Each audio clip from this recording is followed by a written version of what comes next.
Ada cerita menarik tadi yang disampaikan oleh Mbak Wulan terkait pungli yang pernah dibebankan kepada dia. Mbak Wulan, kalau tadi Anda sebut tadi dari institusi mana Anda menjadikan bandrol tadi?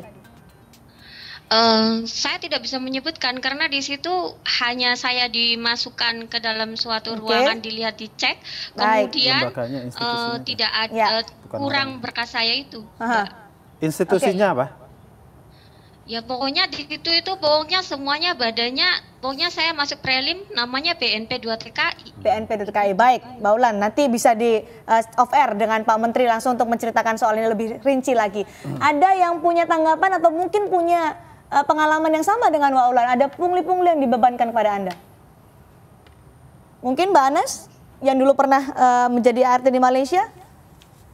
Saya waktu mau berangkat itu, sebelum berangkat saya kan diantarin oleh agen. Jadi agen itu dia nanya sama saya, kamu punya uang nggak? Saya bilang saya hanya punya uang waktu itu 20.000 gitu. Kemudian minta sama bapak itu, saya tanya, Pak emang untuk apa? Udah kesini aja katanya uangnya.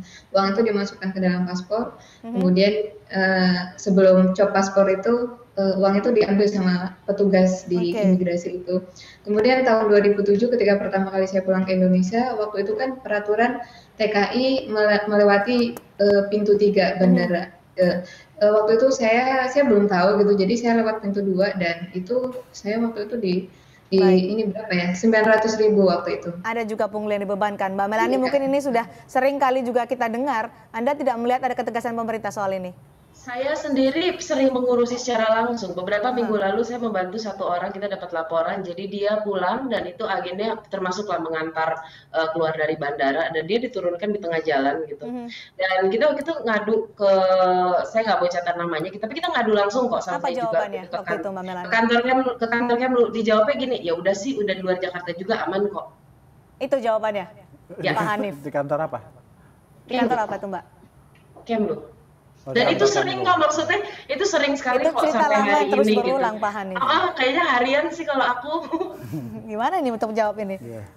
Jadi kalau Mbak Melani harian, aku jam-jaman ini Mbak. Nah itu Mbak, gimana maksudnya? Nggak ada solusinya nggak karena sudah masuk terus. Gini, jadi begini. Kalau boleh nambahin sedikit, mungkin ya itu aturan selalu ada gitu. Kita menghargai peraturan yang ada, nggak cuma di bidang tenaga kerja dalam apapun, tapi prakteknya pemastian bahwa itu dilakukan itu tuh yang jarang. Pak Hanif? Ya. Intinya terima kasih atas semua masukannya. Tapi saya ingin ngasih tahu perubahan yang sudah kita buat. Jadi saya tidak akan berbicara yang akan, tapi yang sudah. Terkait dengan soal pungli apa segala macam itu salah satu inti dasarnya adalah karena tata kelola yang ribet. Nah, yang ribet itu yang sekarang ini sedang kita sederhanakan dan sejumlah keputusan sudah kita buat untuk penyederhanaan itu.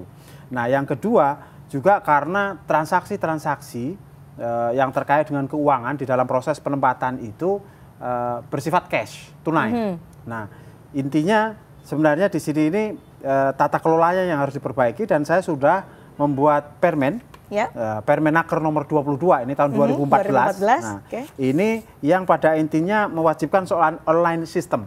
Nah, online system yang kita pakai karena dengan sistem yang online ini aspek-aspek tadi efek-efek yang bernama pungli apa segala macam itu bisa dikurangi. Yang kedua di dalam Permenaker itu juga ada keharusan untuk melakukan transaksi non tunai.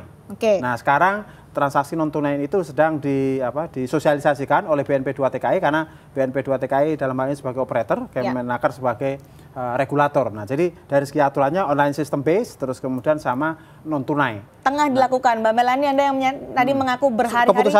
Keputusannya sudah. Berarti sekarang dalam proses sosialisasi mengenai kebijakan. Berhari-hari Anda mengetahui atau mendengar cerita yang sama, tadi Anda sebutkan, apa yang dikatakan oleh Pak Hanif tadi sudah terasakah bagi Anda?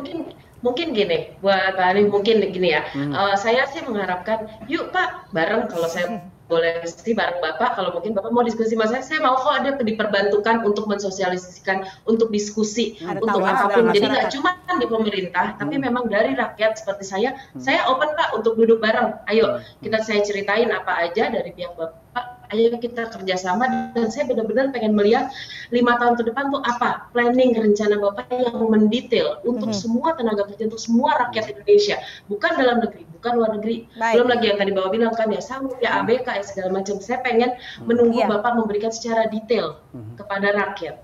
Oke, ada mungkin yang ingin memberikan masukan kepada Pak Hanif lagi, boleh angkat tangan, nanti akan saya tunjuk. Silakan Bu Mutia. Memang selain BPN 2 TKI itu ada yang namanya KLN, Pak. Itu dalam kasus yang baru-baru ini terjadi di Bandara Kuala Namu, TKI masih dimintain pungli. Jadi saya berharap bahwa yang paling utama dikerjakan adalah penghapusan semua pungli dan semua lembaga-lembaga yang tidak efektif dan tidak berfungsi dengan semestinya. Oke, penyederhanaan seperti yang disebut tadi oleh Pak Hanif. Dihapus saja. Baik, Pak Hanif, banyak sekali masukan-masukan sebenarnya seperti Mbak Melani mengajak untuk berbicara langsung, menemukan solusi. Ada nggak keinginan untuk bisa lebih dari sekedar ada. Terima kasih buat Mbak Melani. Nanti kita bisa atur waktu, nanti saya bisa ketemu dengan Mbak Melani untuk dengan gampang ya Pak? Loh, kita ini lebih dari sekedar terbuka. Jadi kalau misalnya berbicara soal fakta lapangan, saya ini tahu juga keadaan penjara imigrasi. Saya tahu bagaimana misalnya PPTKIS yang kadang kala nakal misalnya itu memperlakukan. Saya juga tahu. Jadi artinya saya ini ngerti lapangan. Saya juga pernah tidur di hutan.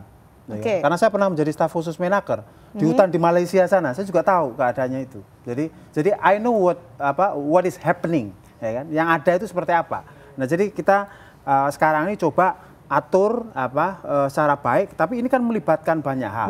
Yang kedua, ini masih dunia gitu loh, bukan surga. Artinya? Jadi kalau surga itu kalau misalnya kita minta minum langsung itu jatuh minum kira-kira gitu kan. Nah, ini dunia ada prosesnya. Nah, di proses inilah yang saya kira kita semua harus pahami bersama, karena ada banyak stakeholders yang harus dilibatkan. Kalau misalnya saya buat sendiri cepet kayak ini, misalnya ambil contoh kayak permen soal PRT ini, kita keluarin cepet kayak gitu, emang udah pada ngobrol-ngobrol sama ini, begitu kita ngobrol-ngobrol sama banyak kelompok yang lain, ini kebanyakan ngobrol nggak jadi-jadi ini keputusannya. Nah, itu. Kemudian yang kedua terkait dengan soal kasus Kuala Namu. Kuala Namu saya juga mendapatkan itu videonya, saya juga dapat SMS-nya, dan saya sudah forward kepada Pak Menteri Hukum dan HAM untuk minta bantuan beliau untuk ditindaklanjuti karena ini melibatkan pihak imigrasi. Saya juga sudah menyuruh menugaskan pengawas ketenagakerjaan untuk ngecek kasus itu. Yang terakhir ini soal KTKLN. Nah, KTKLN ini kan memang perintah dari Bapak Presiden untuk dihapuskan. Nah, itu satu hal. Hal lain, KTKLN itu ada di dalam undang-undang. Nah, saya sebagai pembantu Bapak Presiden pasti akan melaksanakan perintah Pak Presiden tanpa harus menabrak undang-undang. Nah, di sini membutuhkan formula, membutuhkan proses yang pada intinya sekarang ini masih sedang dalam proses. Nah, masyarakat juga mau untuk memberikan masukan. Terakhir kepada Bu Gaganawati yang di Jerman, Anda mungkin ada harapan lain yang dititipkan kepada Pak Menteri? Saya setuju sekali ketika Pak Hanif tadi mengatakan bahwa sektor ini kan riskan ya, karena memang banyak kejadian sampai hari ini atau sampai 10 tahun mendatang. Nah, kenapa tidak diminimalisir tadi jumlahnya tadi? Toh wanita bisa bekerja tidak hanya sebagai pembantu rumah tangga di luar negeri. Terus satu lagi tentang sertifikasi atau training. Sepertinya di Jerman sendiri sudah ada. Wah, kami mohon maaf ada putus komunikasi dengan Ibu Gaganawati yang ada di Jerman. Baik, terima kasih juga rekan-rekan Kompasianer yang bergabung melalui aplikasi Google Hangout. Sebenarnya saya ingin bertanya kepada Mbak Wulan. Mbak Wulan, kalau boleh tahu di sana sekarang jam berapa di Korea Selatan? 10. Jam 10 malam? Iya. Anda tidak masalah untuk bisa bergabung bersama kita ngobrol di sini oleh majikan Anda? Oh tidak, karena kalau jam pabrik itu setelah jam 7 kita selesai berarti sudah bebas. Sudah bebas ya, baik. Terima kasih Mbak Wulan. Terima kasih juga rekan-rekan Kompasianer yang bergabung melalui aplikasi Google Hangout. Terakhir dari Pak Hanif Dakiri, singkat saja soal Permen 02 2015 yang kita bahas tadi dan juga soal TKI, agar lebih jelas. Oke, pertama soal TKI, intinya bahwa pemerintah memiliki komitmen untuk membuat tata kelola mengenai penempatan dan perlindungan TKI ini lebih baik. Dalam arti lebih sederhana, lebih cepat, lebih murah, lebih aman. Nah, ini sebagian sudah kita buatkan regulasinya sudah selesai sebagian lagi sedang berproses. Itu soal TKI atau buruh migran. Yang kedua soal pekerja rumah tangga. Nah, pekerja rumah tangga ini adalah bentuk konkret dari kehadiran negara di bawah pemerintahan Pak Jokowi JK ini di dalam memberikan perlindungan kepada pekerja rumah tangga yang selama ini tidak terlindungi. Walaupun mungkin sebagian masih menganggap skema perlindungan ini masih perlindungan minimal, bukan abu-abu. Ini sudah jelas sekali.